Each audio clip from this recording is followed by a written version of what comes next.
The impending port strike along the east and Gulf Coast would force tens of thousands of dock workers off the job.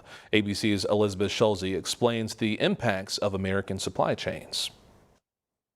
This morning, ports from New England to Texas are bracing to grind to a standstill. At midnight tonight, up to 47,000 union dock workers from the International Longshoremen's Association set to walk off the job and go on strike. When my men hit the streets, from Maine to Texas, every single port will lock down. The union demanding a 77% wage increase over 6 years and limits on the use of automated machinery like cranes. The United States Maritime Alliance has responded, offering a 40% pay hike. With negotiations at an impasse, President Biden insists he won't get involved, saying unions have the right to strike and negotiate a fair deal. Mr. President, would you intervene in the dock workers strike if they go on strike on Tuesday?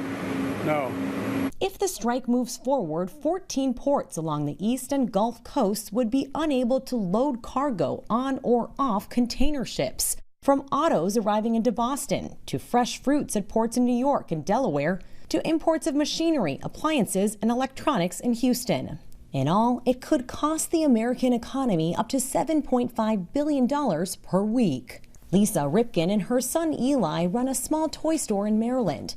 They generate a majority of their sales over the holidays. We have dolls coming in and more Lego and lots of games.